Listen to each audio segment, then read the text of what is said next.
And hello, everyone. I'm John O'Loughlin. Welcome to McDuff Lives, and it's Monday morning, December 5th, 11:03 a.m. And here we are at Mystery Island in the Mystery Island studio for McDuff Lives.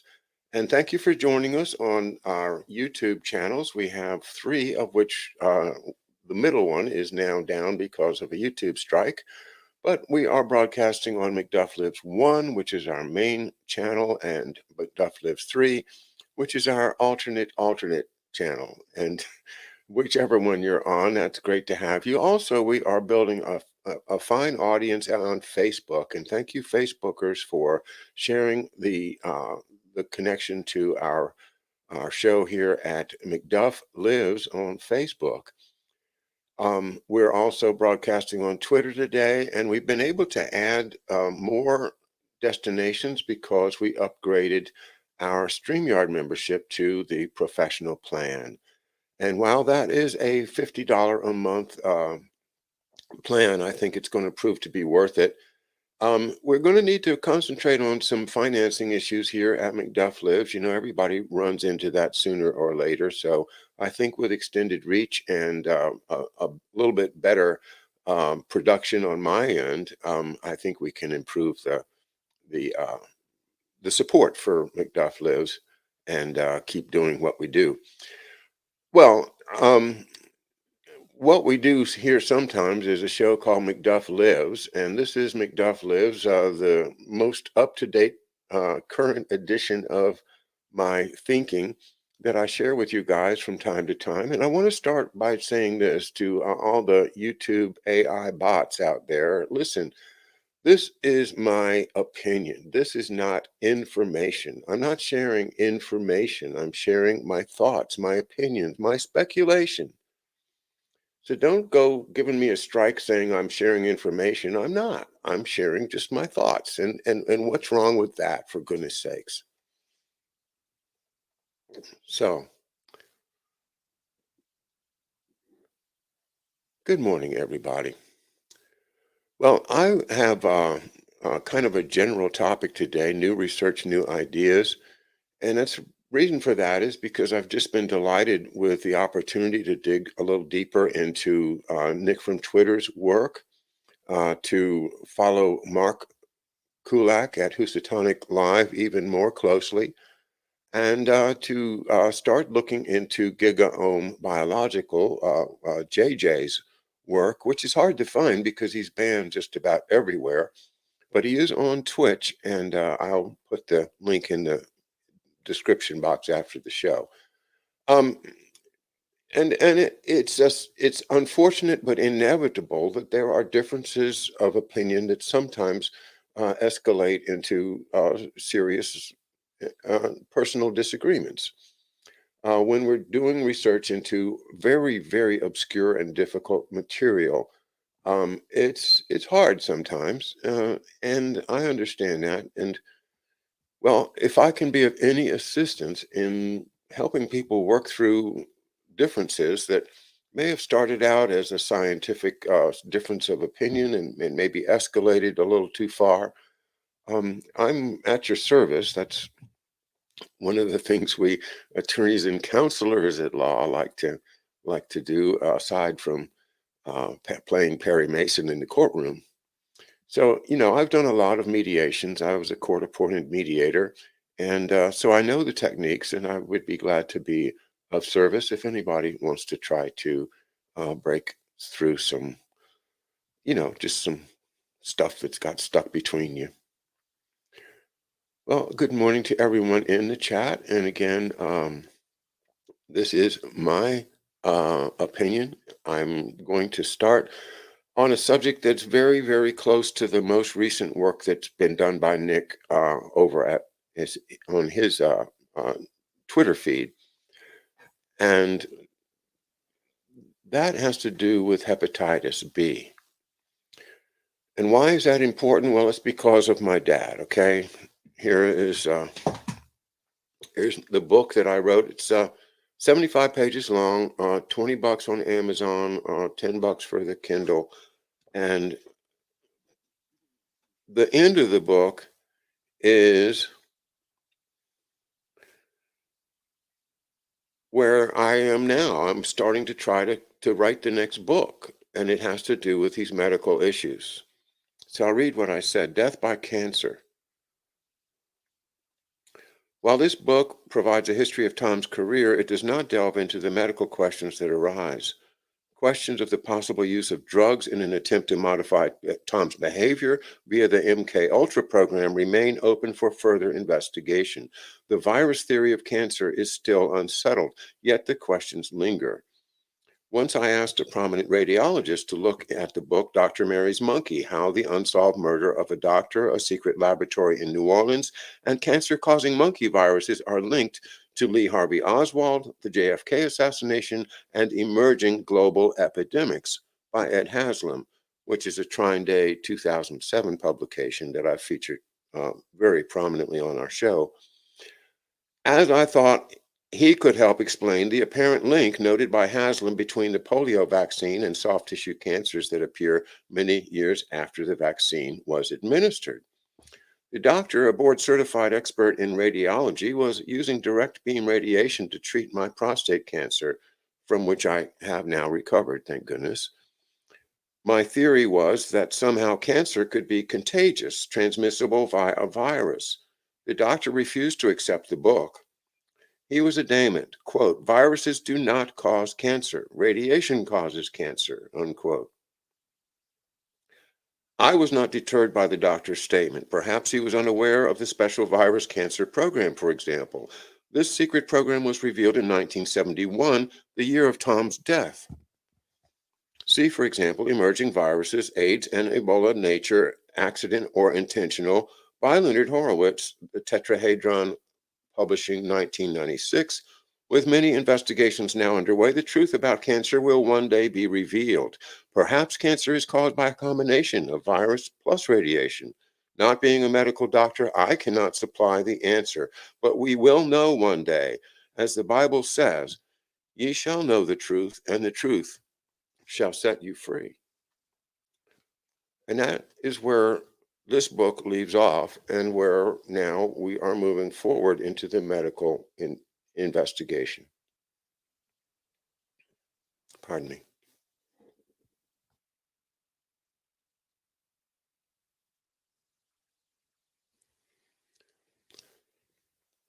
So I have a few things to go through, and as I say, my show Mindfield is whatever's on my mind, and I want to just put this one out there for you to consider. Um, it is. I just ran across this story, and it really does shock me, and I'm very concerned about it. I was doing some work, some research on William Osler, and it turns out, of course, his name is on a whole lot of medical institutes. But here's the story. I'll share the screen so you can at least see the caption there.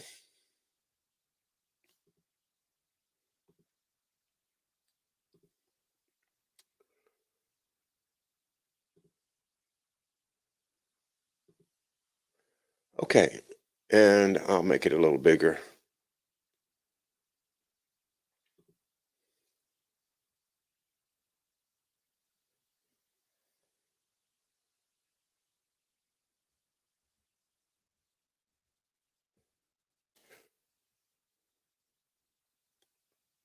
All right, so this article, Canadian Liver Journal, just published, Volume 5, Issue 4, November 2022. The acute hepatitis outbreak in children in 2022. The story so far by Natasha Chandak, etc., etc. Correspondence at the William Osler Health System, Brampton, Ontario. Okay. Now here's what troubles me so much. In the first quarter of 2022, Public Health Scotland was alerted to an uptick in cases of severe acute hepatitis among children aged 3 to 5 years old. These children were previously healthy, but presented with nausea, vomiting, and accelerated jaundice and marked transaminitis. I don't know what transaminitis is, but I know what jaundice is because I saw it on my father when he turned yellow with hepatitis. Since the initial reporting in Scotland to the present date, an excess of 1,000 cases of a similar pediatric illness in 35 different countries across 5 World Health Organization regions in Europe, North America, and Asia have been reported. Clinically, the rapidity and severity of hepatitis among previously healthy children is most alarming. Median time from symptom onset to hospitalization is only 4 days, underscoring the expeditious nature of this ailment. Global cases have strongly resembled the Scotland cluster, with most children at or under the age of 5 years, without fever at presentation, and with ALT at least 500 IU per L, international units per liter, I'm guessing, but typically above 2,000. One-third of children required intensive care admission, and about 10% required urgent liver transplantation for fulminant hepatic failure. Sadly, 2.2% children with this mysterious illness have died to date, with most deaths in Asia. The etiology, that is just a big word for the cause or source of this entity, is unclear. While severe acute idiopathic hepatitis, idiopathic means that it just starts on its own, right? Is not a new occurrence in children. The current incidence in the United Kingdom, for example, is 5 to 10-fold what it was in the pre-SARS-CoV-2 era.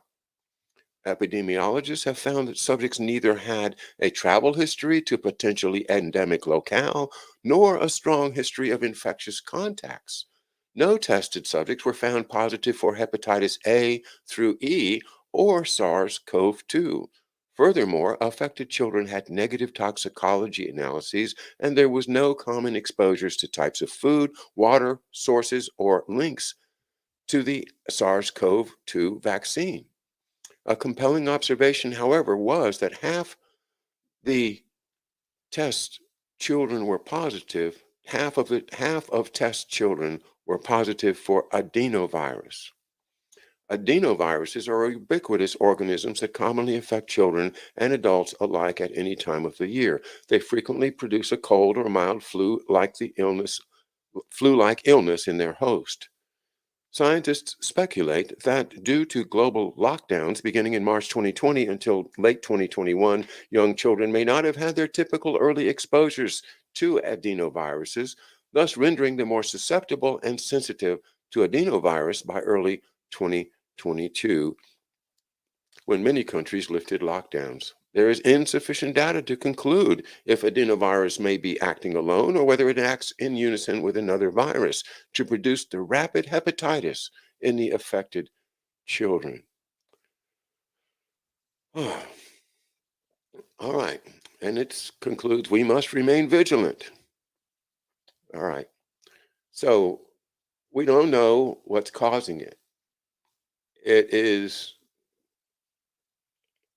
an acute outbreak in children in 2022. It happens in different places all around the world and is not caused by a particular visiting a place that might have, a cesspool of viruses in it, or uh, any particular common threads. These children are 3 to 5 years old. Well, how many vaccines have they had? I don't know. And I don't have any medical information that could support any theories about why these children have gotten hepatitis, but they have got it. And somebody ought to be working on this problem instead of saying, well, we have to remain vigilant. Give me a break. So this is hepatitis. This is the agent that weakened my dad in 1962 at the very moment that he had accepted the offer from the Kennedy administration to be the top special ops planner for the Joint Chiefs of Staff in the Pentagon. And so he was unable to start for the first month or month and a half because he was hospitalized or otherwise at home in his bed behind a door that we were not allowed to open.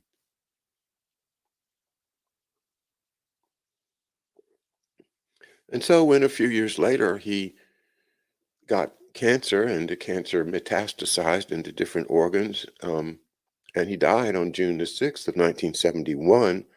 What's that, 8 years later, 9 years later? Um, it sure does look like if they had, the bad guys, the powers that be, the people that we've talked about so many times, if they wanted to uh, have the power to get rid of him with quick cancer, then weakening his immune system with hepatitis is the perfect way for them to prepare the ground. And that's my theory. It's just a theory. It might even be called speculation. But I've been working on this theory for a long, long time. And now that we find the research that we can get through Nick and other great researchers, I find that I'm re energized to get to the solution. What is the reason? So let me go to the next thing I wanted to read. And let's see, I have to reshare the screen so you can see the text that I'm looking at now. This one is called A Historical Perspective on the Discovery and Elucidation of the Hepatitis B Virus by Timothy Block et al. 19, um, 2016, in Antiviral Res, I guess.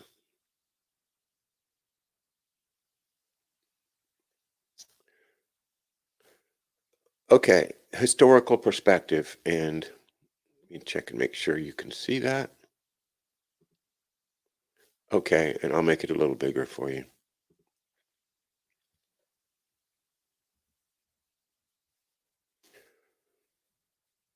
The discovery in 1965 of the Australia antigen, subsequently identified as the hepatitis B virus surface antigen, HBsAg, was such a watershed event in virology that it is often thought to mark the beginning of hepatitis research. But it is more accurately seen as a critical breakthrough in a long effort to understand the pathogenesis of infectious hepatitis. A century earlier, Virchow provided an authoritative explanation of, quote, catarrhal jaundice, which did not consider an infectious etiology. In other words, jaundice is there, but it's not because of an infection, not because of a bacterium or a virus. It's an irritation that probably came from something else. So, Virchow provided an authoritative explanation of, quote, catarrhal jaundice, which did not consider an infectious etiology, but the transmission of jaundice by human serum was clearly identified in two outbreaks in 1885. Okay, so there was some serum that happened in 1885 that was infectious. And a distinction between infectious and serum hepatitis was recognized by the early 1920s. The inability to culture a virus or reproduce either syndrome in laboratory animals led to numerous studies in human volunteers. By the end of World War II, it was known that the diseases were caused by different filterable agents. Filterable means that they can reduce it down to the point where they see it as an isolated um, thing, an isolated something, a virus, an isolated cell, an isolated item that can be studied as an isolated uh, agent that infects people. So they're saying they were unable to culture a virus. doesn't that kind of make you wonder about the virus theory in the first place? But they did all these studies in human volunteers. Why? Because they wanted to see if they could culture a virus in a human, right? Which did not consider, okay. All right, I'm a little confused here because the distinction between infectious and serum hepatitis still leaves aside the non-infective type of hepatitis that I think was the original sense of the term as I understand it. Again, I'm not a doctor. This is just my suppositions.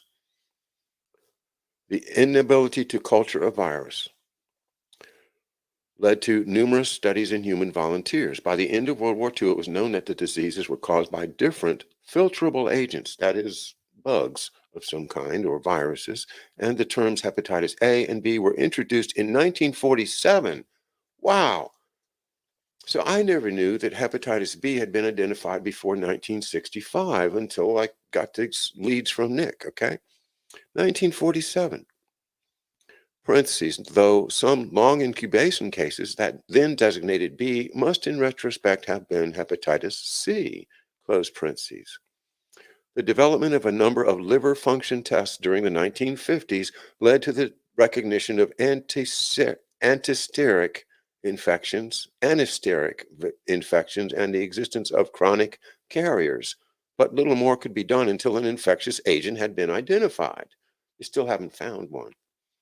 Once Bloomberg and colleagues had found a specific viral marker, the vast amount of accumulated epidemiologic and clinical data, together with huge numbers of stored serum samples, enabled rapid progress in understanding hepatitis B and revealed the existence of a vast population of chronically infected people in Asia, Oceania, and Africa. Now let's take a second and think about that sentence. Once Bloomberg and colleagues had found a specific viral marker, not a virus, a marker that they say is that they can imply that there's a virus because they have the marker.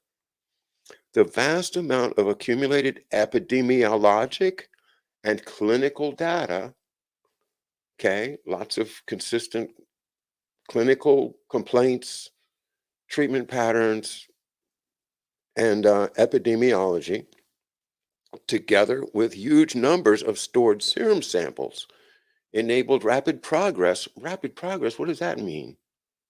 Did they do it or not? In understanding hepatitis B and revealed the existence. Now, this is the other part that's just, wait a minute, what are you talking about? Of a vast population of chronically infected people in Asia, Oceania, and Africa. Wow. So all the people that live in those third world countries have this chronic infection that they don't even know it. And it's called hepatitis B.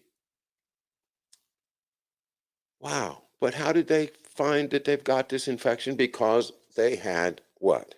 They had the antigen, they had the marker, they had the Australia antigen. In this article, we place the identification of the Australia antigen within the historical context of research on viral hepatitis. Following a chronological review from 1865 to 1965, 1865, okay, we summarize how the discovery led to the improved safety of blood transfusion. Oh, so it was unsafe, huh? Yeah, it was. The development of a highly effective vaccine. Highly effective, what does that mean? Compared to what? And the eventual identification of the hepatitis C, D, and E viruses. The article forms a part of a symposium in antiviral research on, quote, an unfinished story from the discovery of the Australia antigen to the development of new curative therapies for chronic hepatitis B, unquote. So this is what this is telling me is that in 2016, when they wrote this, they still didn't have no virus. They didn't have, because they're too small to see. Is that the problem? So you infer that they're there because some cell process created an antigen that wouldn't probably have been created unless there was this virus that it needed to fight. I don't know. It makes sense in some ways, but we have huge populations of people that are now being diagnosed with a virus and then treated. Okay.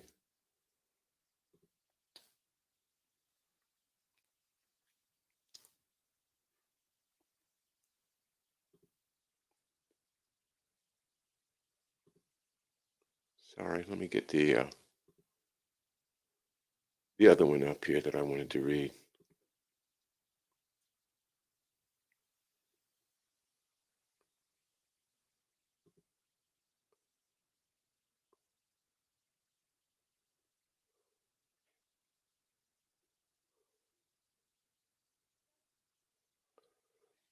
Oh, this is a more detailed abstract of the same work, and it has some stuff in here that I think is important. So I'm going to go ahead and add that to our reading this morning. Just one second.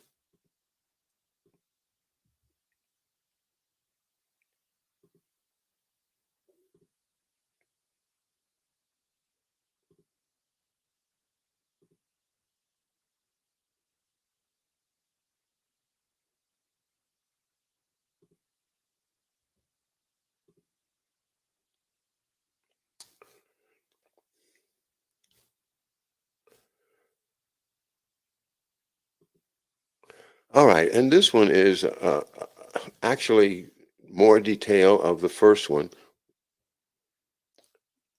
So there's some stuff in here I think is important. So just indulge me as I read this. I'll make it bigger for you. A historical perspective on the discovery and elucidation of the hepatitis B virus. Elucidation means what? Means identification with a word. Abstract. The discovery of the 60. All right, I already read that part. Introduction. 50 years ago, the fortuitous detection of an abundant protein in the serum of an Australian Aboriginal person provided the long sought key to the specific diagnosis of hepatitis B. Even though the finding occurred in the course of studies completely unrelated to viral hepatitis, the investigators pursued the mysterious protein until it was finally identified as the hepatitis B virus, HBV surface antigen, HBsAg. The discovery of this viral marker solved with one stroke a problem that had frustrated researchers for decades: the inability to distinguish between forms of viral hepatitis on a basis other than the epidemiological setting and the patient's clinical history. The detection of a circulating viral antigen also detected cases of hepatitis unaccompanied by jaundice and revealed the existence of vast numbers of chronically infected people. The discovery of the Australia antigen is often regarded as the beginning of hepatitis B studies, but it is more accurately reviewed as a breakthrough in a long history of research. Okay, we've already read that.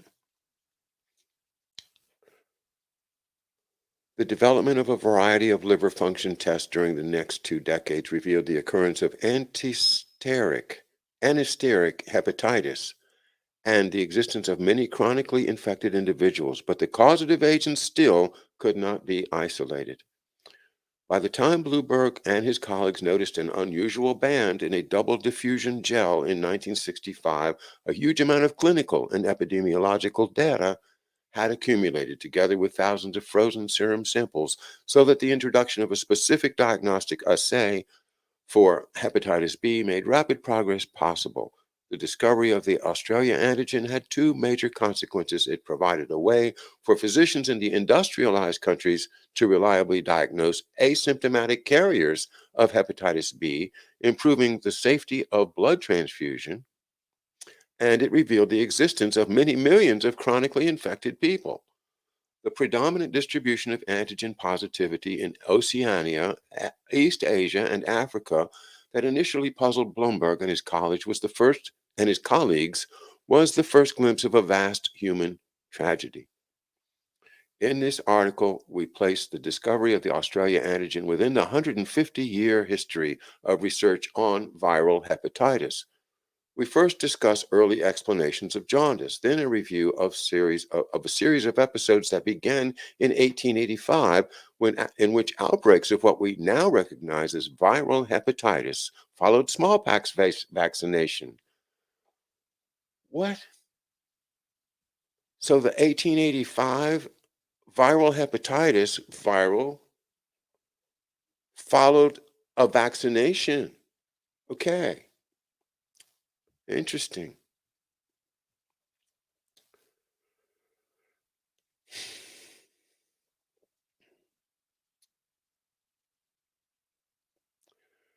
And now these are little parts of the subparticles. They're called section snippets. And here's one that this one I gotta read. Wartime research on viral hepatitis, volunteer studies. As noted in the U.S. Army's official medical history, hepatitis was not considered to be a significant military problem at the beginning of World War II. Although the armed forces of other countries had suffered severely from infectious hepatitis or catarrhal jaundice during World War I, especially under conditions of prolonged trench warfare in Europe and in the Dardanelles campaign, few cases had been seen among American troops. However, the situation, Okay. So 1885, hepatitis supposedly now to be viral follows the smallpox vaccinations. Okay. Now, what vaccinations happened as the soldiers went into World War II? How safe were they?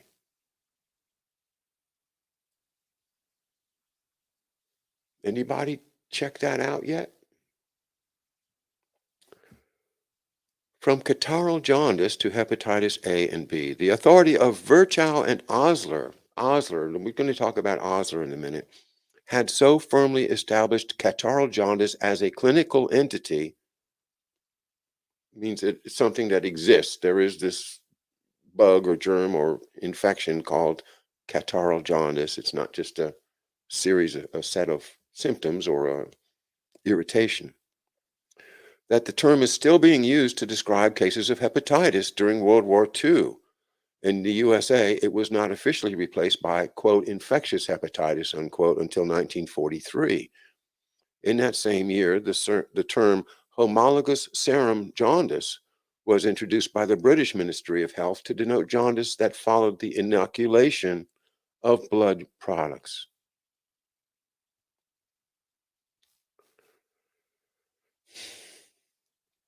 And again, there's much more text. I'm just reading what they've given me for free. Liver function tests. Wartime studies in adult volunteers revealed a great deal about serum or long incubation period hepatitis, now renamed hepatitis B. But because the investigators were almost entirely limited to clinical observations, they had difficulty recognizing patients who did not become jaundiced. In other words, you can have hepatitis B and not be jaundiced. Like all those millions of people running around in East Asia and Africa, they have no clue that they've got this so-called.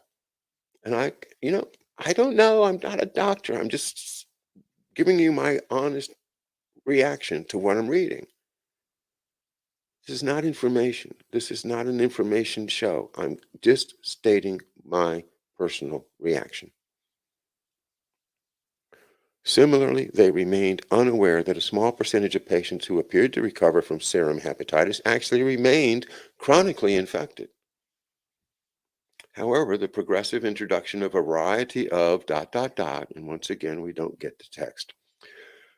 Now, Nick, of course, and others, especially RFK Jr., kudos to RFK Jr., experiments at the Willowbrook State School before discovery of the Australia antigen. As described above, hepatitis researchers during World War II and the following decade performed numerous experiments in prisoners, soldiers, conscientious objectors, and other adult volunteers. This practice would understandably be objectionable by today's standards, but was acceptable under the ethical criteria of the day, in part because no one realized that infection with hepatitis B virus could result in lifelong disease. What? So they're saying that they didn't know that if they infected somebody with hepatitis B virus, that that could become chronic and they could have, their life altered because of it. They didn't know that. So why not just stick it in somebody? Why not just use children? Why not find these goofy conscientious objectors that, we have no other use for other than to just jab stuff in them and see what happens? Would understandably be objectionable by today's standards. You're damn right it would if we knew about what you guys are doing.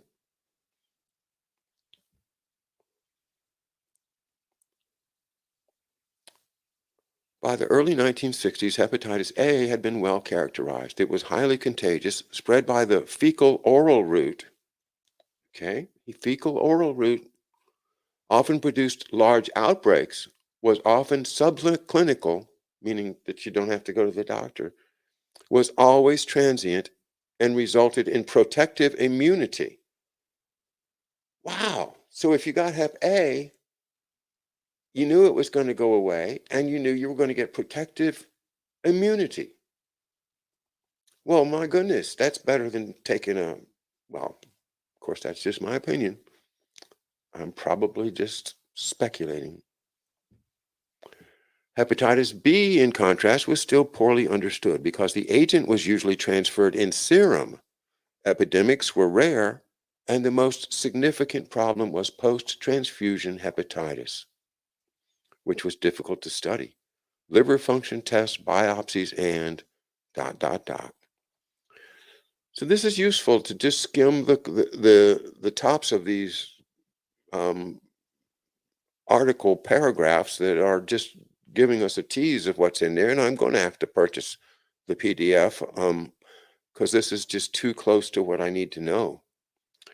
So those of you that are interested in this, please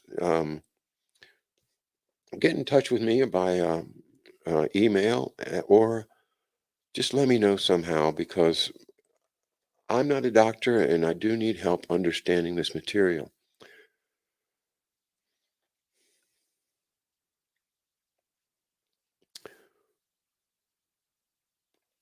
Clearing the blood supply.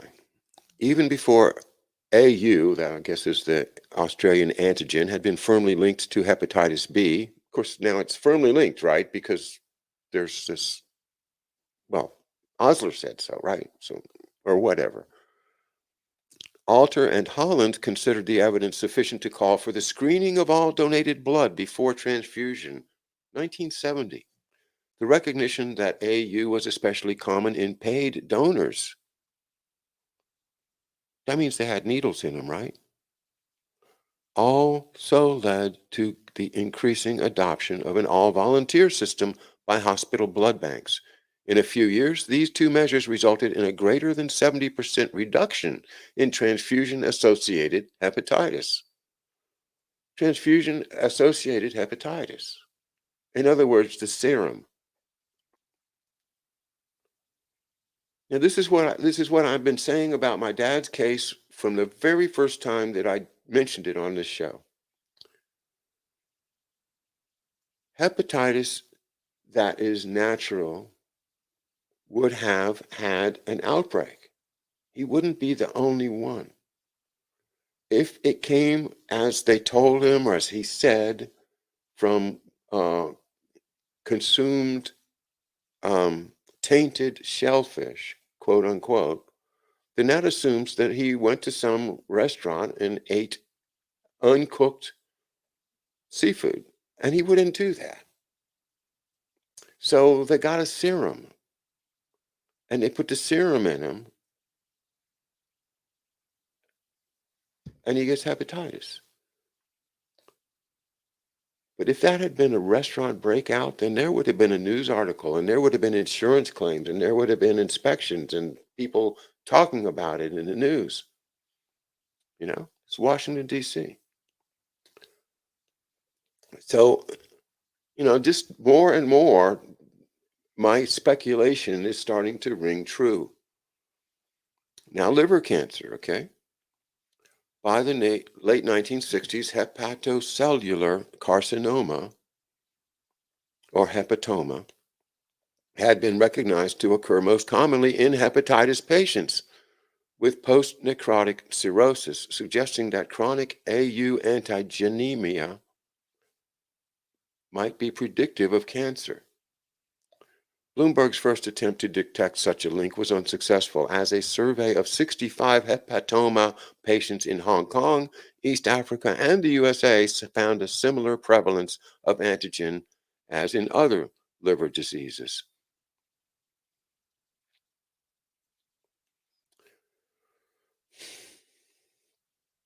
Because of the persistence of viral cccDNA in the nuclei of infected hepatocytes, currently available antiviral therapy cannot cure chronic hepatitis B, except in a very small proportion of cases. Thus, although current medications provide a major therapeutic benefit, the severe consequences of chronic hepatitis B continue to affect vast numbers of the global population. A new wave of antiviral strategies aimed at eradicating HPV from the liver and achieving a definitive cure, other subject, dot, dot, dot. And now we see a number of references which I can dig into in my copious spare time. But the historical setting in which in 1962 my dad comes down with jaundice and almost died, and it was called, quote, infectious hepatitis, unquote, in his records.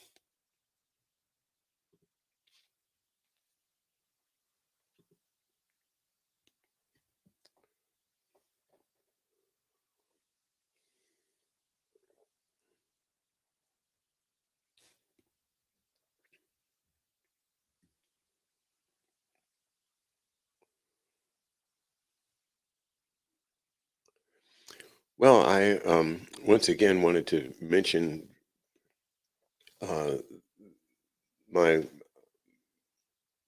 my great respect for Mark Kulak and his show Housatonic Live, and I think he's courageously forging forward with his own theories, but mainly with his own deep dive research. And so, when I need to know something, I am going to go to HousatonicITS.com and then push the research button and go through alphabetically what I'm looking for. It's divided by people and stuff, and so the people is at the top. But if you're looking for something like a drug name or something, go to the bottom for his more miscellaneous categories. But you'll see he's documenting everything, and it's a tremendous effort by Mark Kulak. Bravo. And, we have a number of other wonderful researchers. I am very much in favor of people watching Denis Rancourt, Rancourt, first name Denis, the French way, Canadian physicist and expert in statistical analysis who's been analyzing what we call all cause death, ACD, all cause death. And that ties right into Mark's work on excessive deaths, that we had like 1 million excessive deaths in last year, I guess. You'll have to watch his show to get the details, but by understanding that there's known statistical ways to analyze excess death. It's been going on for a long time, and Professor Rancourt has applied those statistical methods to the excess death statistics over the past few years and has some conclusions that he has reached which indicate that this has not been spread like a viral cloud would be spread. And so how is it possible that things just suddenly appear in different places around the world but are not, you can't trace any connection between the different places? Well, that's like, if it's not if it's not easily traceable from place to place, then how can it be a real pandemic?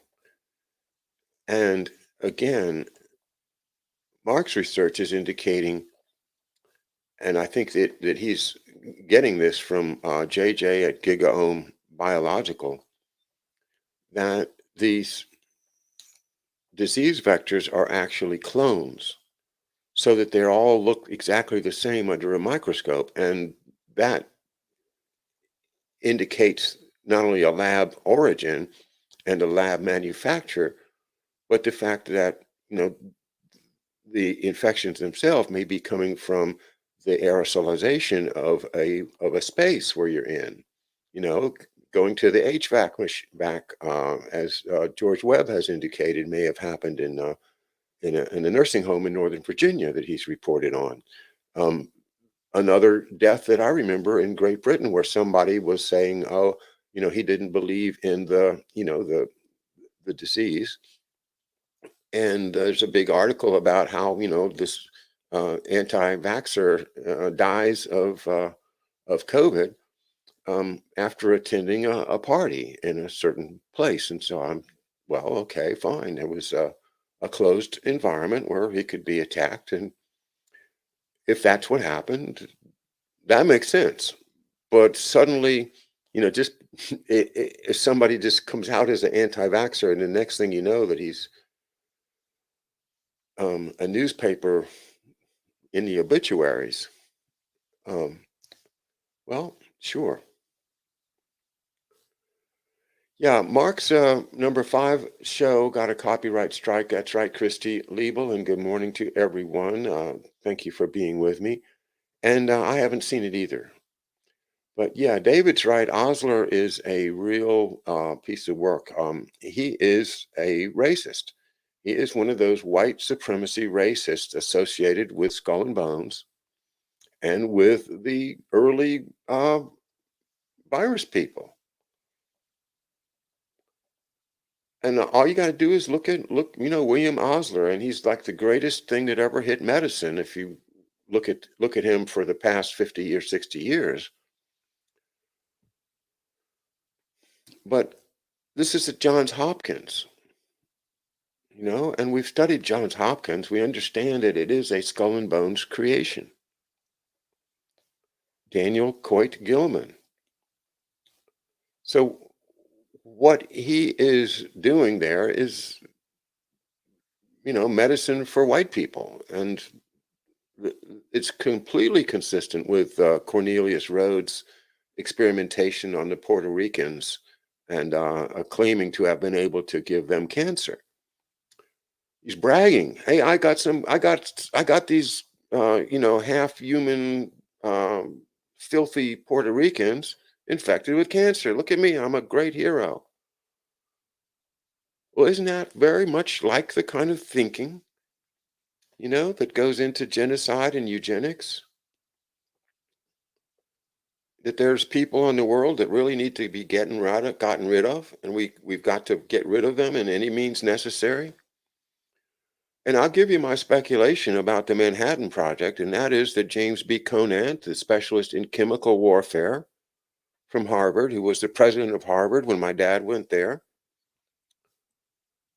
and all of the scientists and the Compton and the people that went to Bohemian Grove, these guys fashion themselves as cultural magicians that are going to put us in a spell. And that spell consists of, well, mutually assured destruction, the absolute gut wrenching horror of nuclear war as a way to control us, to just not that they do it, but that they threaten it. They say, "Oh my God, if you don't do this, there's going to be a nuclear war." And those bad guys over there, they got enough nukes to kill us 1,000 times over. So we better keep funding our military because the bad guys got nukes. We wouldn't use them, no. Well, maybe we would, especially, if the Ruskies were to be bad guys, then we could nuke them because they're not real humans either, right? So disgusted with this racism. There is no real distinction worth noting between people genetically. There's probably a lot of variations, but none of them are sufficient to take us into different categories of humanity. I don't know the percentage, but I would say we're 99.9% the same. And not only that, we have common ancestors. I've shown you the chart on usefulcharts.com. You can watch, useful charts on YouTube. You just watch it. Say, uh, everyone is related to Charlemagne. Everyone is descended from Charlemagne, or in the Asian case, I think everyone is descended from Genghis Khan or something like that. But the idea is that there was just not that many people back then. So for us to have been born, our ancestors going back 20, 30 generations were is a smaller group, much smaller group. So we're all related, and things like color of skin are just some minor details. And the history of this country and the world has been based upon racism. And everybody that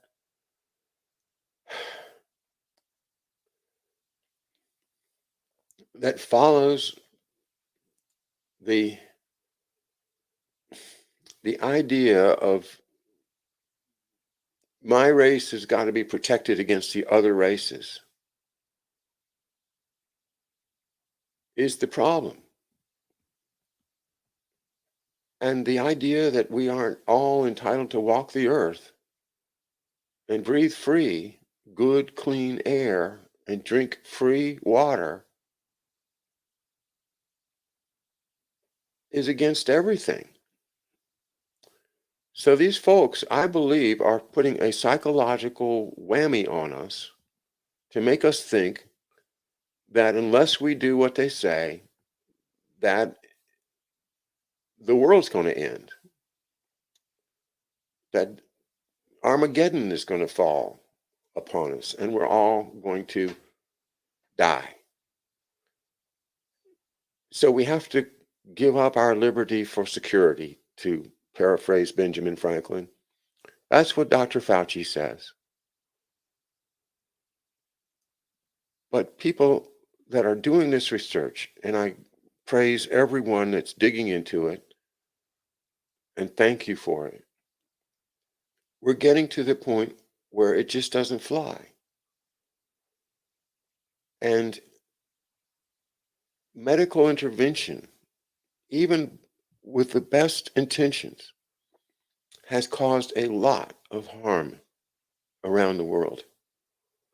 Whether the intentions are evil or good doesn't matter. The harm is done. It's being done right now. And we've got to wake up. We've got to dispel this illusion that somehow these things happen and we can't stop them. And the only thing we can do is roll up your sleeve and bend over.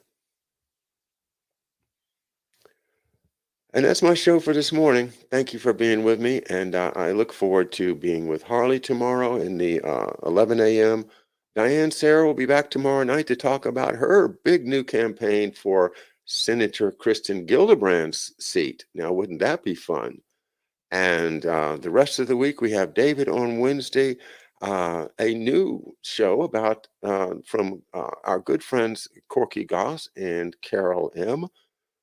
to update us on their research into fission energy.